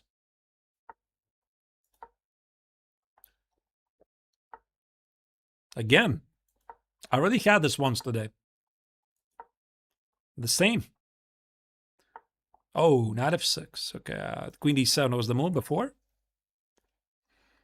Just complete development, play c4, knight c3. Now we are in the realm of the Queen's Gambit decline at Catalan, I'm not entirely sure. This could not be good because of this bishop. So I think something like Queen a4 makes a lot of sense. There's some knight e5 stuff, some Queen c4 stuff. Grab the center, play e4.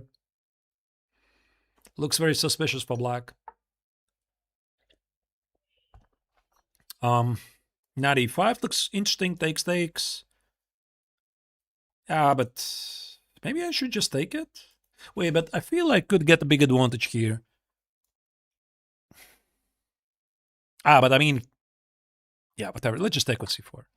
After knight e5, I thought he could even castle. Knight a5.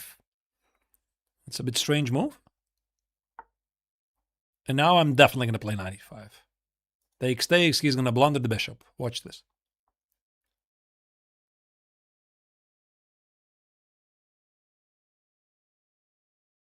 Or maybe no. Should castle is the only move here. Nope, he just resigns. Wow. Okay. I mean, definitely I was doing better, but I didn't expect that he's just going to flat resign. And yeah, this position is pretty bad for black. Actually, Engine says the strongest move is not queen a4, it's knight d2. Look at this, knight e2. To play knight c4, sacrifice the pawn on d4. Bishop e7 takes, and if you take it, you have big problems because of the light square. Okay, this is really, really deep stuff. I thought that queen a4 is supernatural. And I'm just a lot better. Yeah, here knight e5 was the strongest. Takes. The intermezzo check. I forgot about this. He could have played queen d7 because it... No, it's not the intermezzo move. It's d takes. And apparently here white is much better. All right.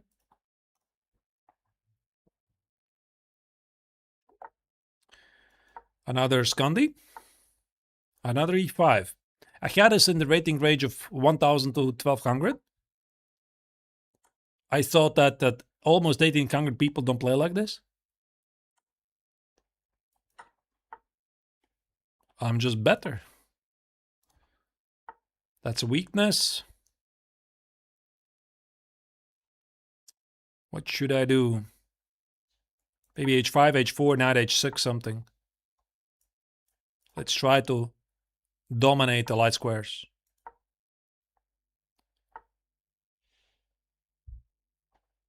He's having a lot of light square weaknesses now. Maybe take. Okay. And knight f5. This is like Turbo Caro. Yeah, it is. It feels like some Caro, right? c5, knight b5, queen c6, queen d5. Yeah, probably I shouldn't do that. Let's just play rook b8 just in case. Take away the b5 square. Now play c5.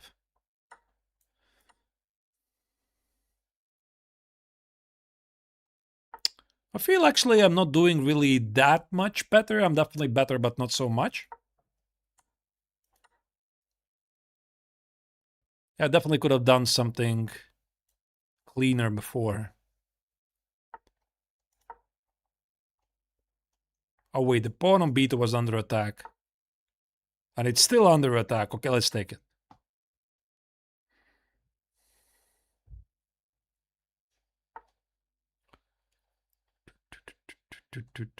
How do I bring this rook in the game? Probably play f6. Defend the pawn. King f7, something. Suddenly there's some opportunities here. Okay, let's put the bishop on e4. Rook g8, rook g2. Is it going to give me a windmill opportunity? Knight h4, sacrifice the exchange on g2. That's a windmill, but unfortunately I cannot win anything. Check this. Oh wait, there could be a travel reposition. Here, here, here, here. I should be a bit careful.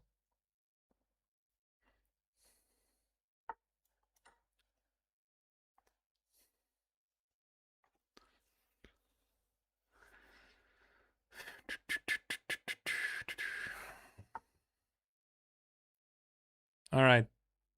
Let's activate the docks by bishop. Look for a mate.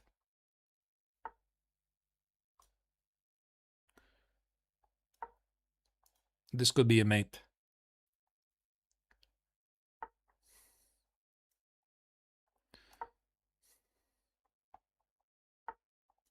And that's a mate. All right. Okay, couple of checks that don't change anything. So thank you for the game. Speaking about the opening, he played it really weird. That around this stage I thought basically that's it. And I think what I should have done, I should have played a bit more aggressive, something like f6. Strike in the center. If he takes it, actually I have a great choice. I can take with the knight. I can take with the pawn, put the bishop on d6, knight e7 for a beautiful harmony. I can take with the g-pawn, play something like h5, knight h6, knight f5, rook g8, beautiful dynamics, feel some Nimzo colors reversed actually. And I think he would have to play some gambit or castle, which I don't think it's justified. I could just take the pawn. Play something like d4 and pray that he has a compensation, which I highly doubt that he has. All right, let's continue. 20 more points to go for today's goal to get to 1800. Okay.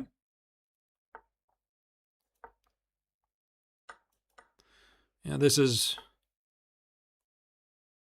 Yeah, by the way, somebody mentioned this, that this line is possible, but I just think that white is doing so much better here that this is not in the course. I mean, black plays a pretty bad version of the Sicilian Sveshnikov. The way I see it, there's no dynamics for black. Compared to the Sveshnikov, the white pawn is not on e4. There's no counterplay against the pawn on e4. Okay, let's defend the pawn. Everybody loves this bishop h3. It's amazing.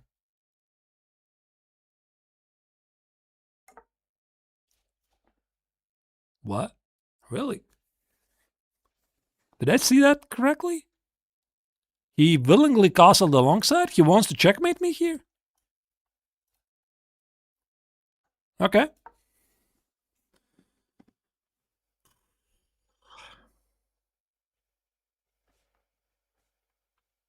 No, this is not the Sveshnikov. This is something else. Okay, let's put the knight to d5. He's waiting for me to castle, but I'm not going to castle.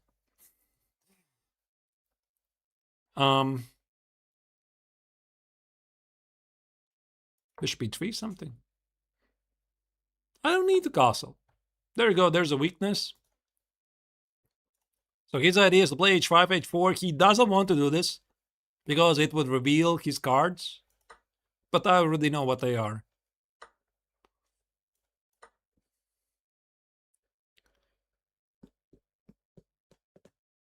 Yeah, maybe this is a bit not accurate because he can play d5. Finally, he couldn't resist. Okay, I'm going to stop it.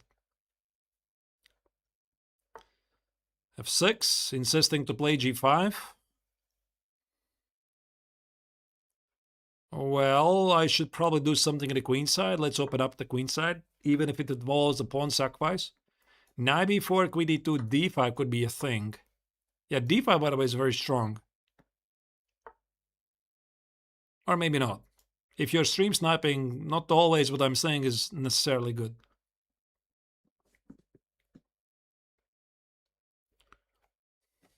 Sorry. I mean, rook c8 is a move.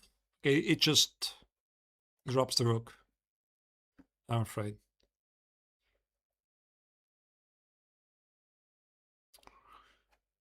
Yeah. That's what happens when you stream snipe. Have to think yourself.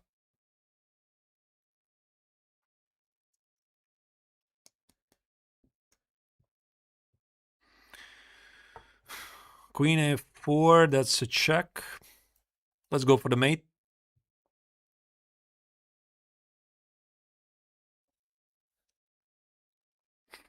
The best move is knight c2, collect the rook at a1.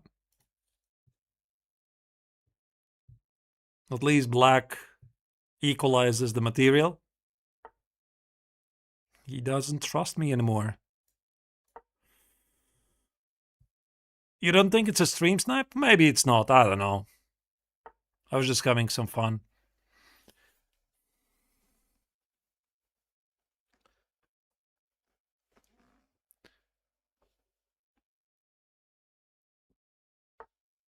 Rook c8.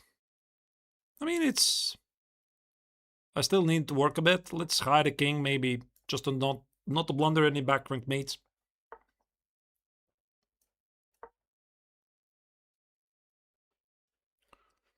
A rook is a rook.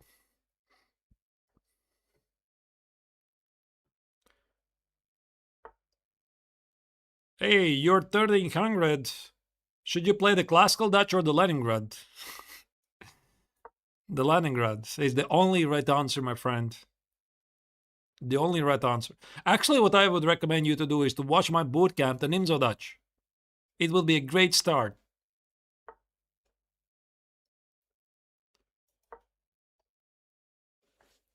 I feel I should have actually done the Nimzo Dutch bootcamp as part of my adjustable course. But anyway, it's available for anyone to watch.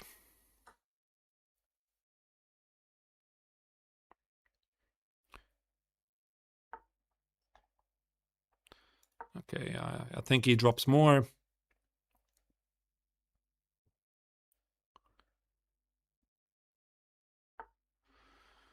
E3, take with a pawn, whatever, to keep the pin alive.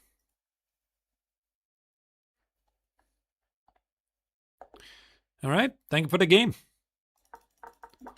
So,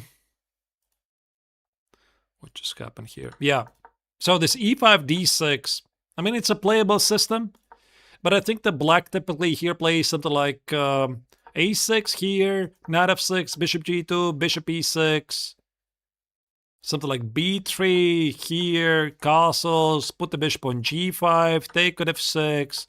Like, you very nicely dominate those light squares. Maybe it's not a big deal, but the way I see it, black misses out his typical counterplay against the white pawn on e4, which is on c4 instead, like it's in the Sveshnikov. So I don't think it's a very good line for black. It's not any course. One more Reti. So Forrest is approaching 1800. He's been running.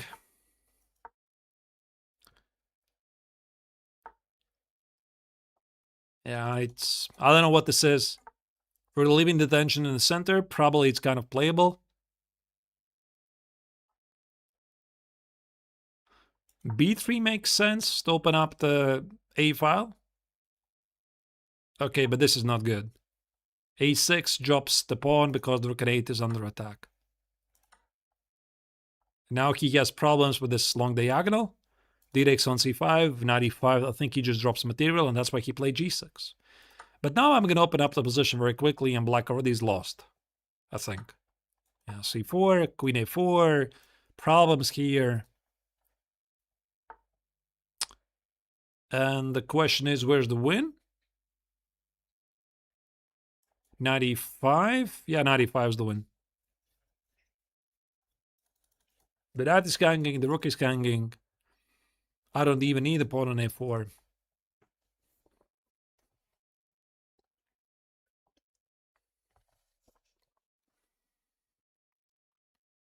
Again, another short game.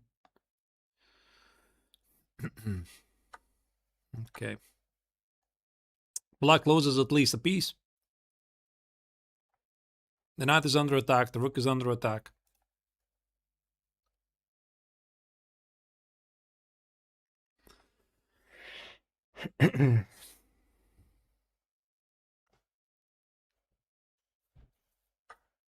Okay.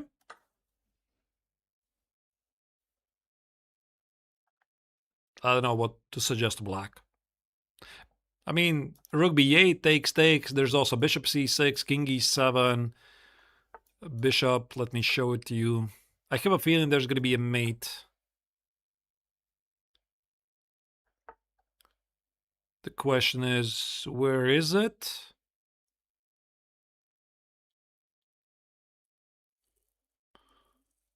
I do not immediately see. Okay, let's develop the pieces.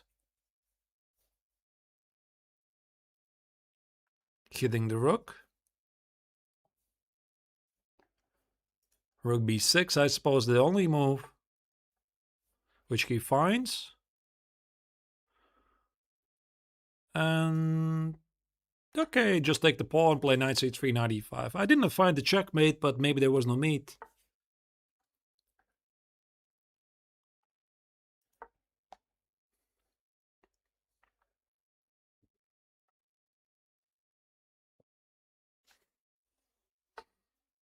So the knight is getting to d5.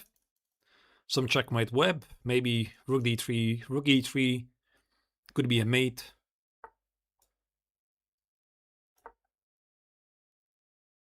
I mean, he can take the pawn on e2. That's a mate, no?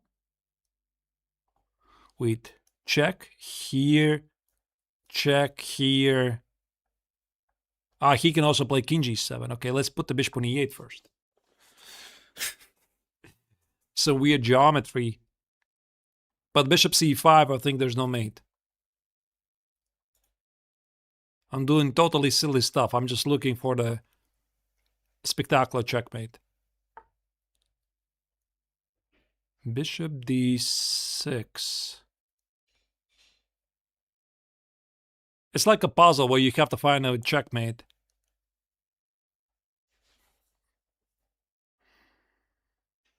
Ah, there's no mate, probably.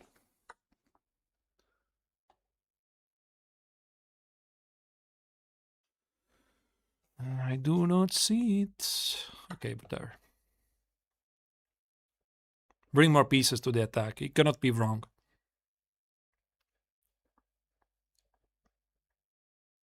There's like a common belief. When there's a checkmate in 5 moves, or win the rook, because there might be no checkmate in 5 moves.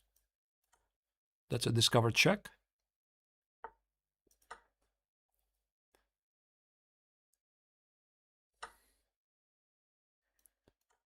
And collect the rook on b2. Not the most beautiful win, but it's a win. All right, thank you for the game.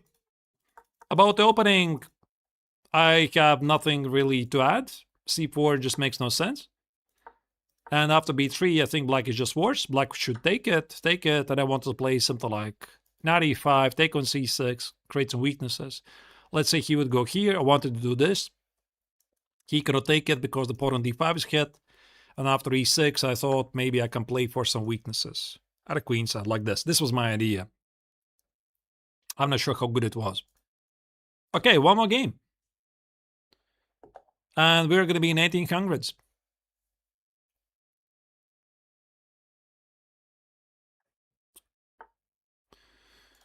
There we go.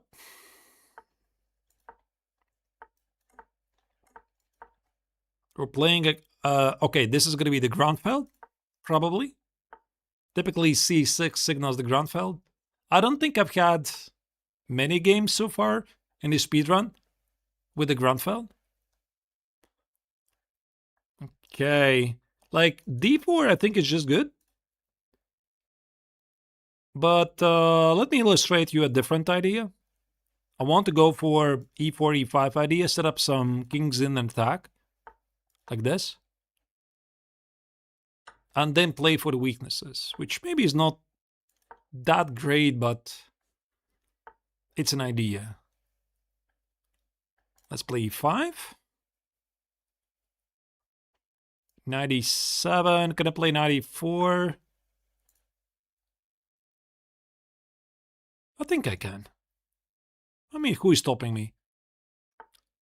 Okay, let's put that out on f6. That was a very cute pawn sacrifice, which I think I'm gonna show you after the game.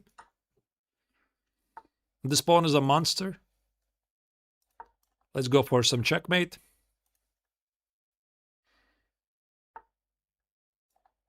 And it looks like it's gonna be a checkmate, yeah. Okay. That's it. Oh, it's my fellow Baltic brother from Estonia, by the way. Yeah, sorry, buddy. Yeah, about this position. I think I played it pretty well. And here I had this idea to sacrifice a pawn with knight e5.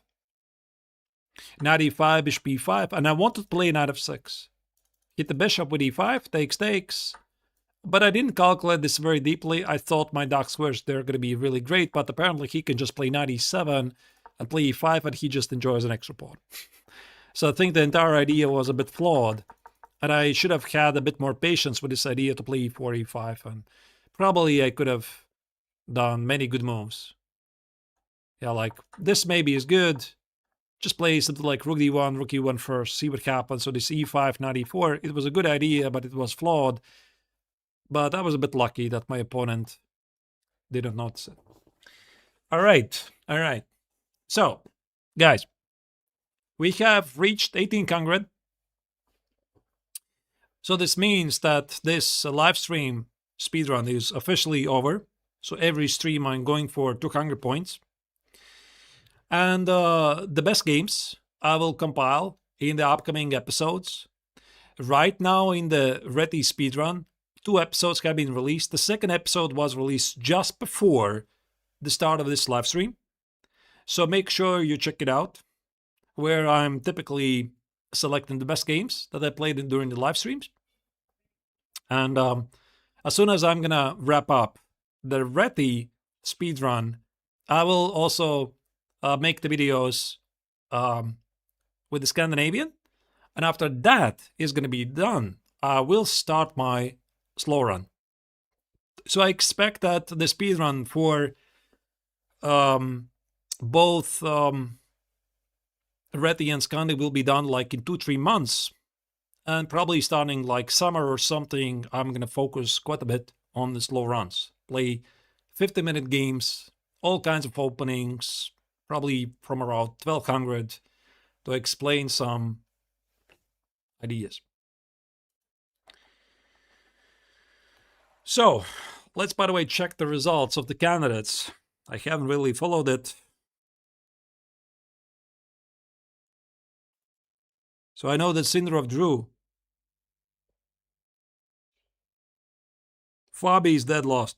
Wow. Giri won against Pragananda. Wow. So this actually means that Giri is still in the contention. So Giri is... How much is he? +1? And Karana is... +1. So Giri just caught up with Karana. And Sindarov is... +5? Like 2 points ahead? Wow.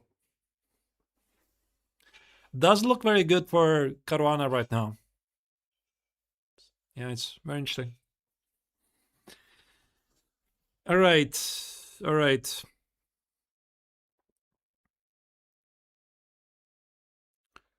Let me see, what else did I miss? Not much. They play tomorrow. Oh. And Caruana is going to play with white, right? Yeah, but 2 points behind the leader. That is insane.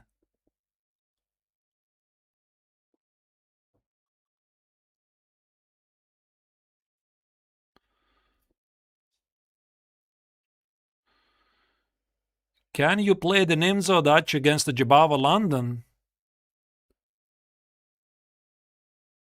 I think so. Some version of it? Yeah. Yeah, I think you can. I think you can. It's not in my. I think actually in the course, Leningrad Dutch Simplified, I talked about it a bit. Maybe I should have expressed the analysis a bit deeper, but that's why, yeah, for the Leningrad Dutch, I have said this multiple times, so I don't think it really hurts to repeat. Maybe next year or 2 years after, I will make a lifetime repertoire for the Leningrad Dutch. And it's going to include everything. Every single system that you can possibly play. That's the idea. I can pretty much promise to do it, and I think I'm going to do it. Do I have any advice for just burnout? Take a break, man. What can I say? All of us, we have been in this situation when you hate chess. Just don't play it so much. Relax a bit. Live a life. You can always play more games. If you want to talk about the burnout, I'm here. I could tell you all day long what burnout means for a chess professional. Sometimes also for a content creator, because I'm pretty sure that the content creators, they're burning out from time to time. Because now that I'm in these shoes, I feel it. Like when you're making a lot of content on a daily basis, another video, there's this video, this content, that content. Yeah, it becomes really tough. So you need to somehow find a way to balance work with life, I suppose. Lifetime repertoire, Kings in an Attack. Nah, I don't think I'm gonna make a lifetime repertoire Kings in an Attack. Maybe the Reti I could do, but not Kings in an Attack. But I mean, I just released the Reti course, right? All right, guys. So listen, it was a pleasure to have you here today.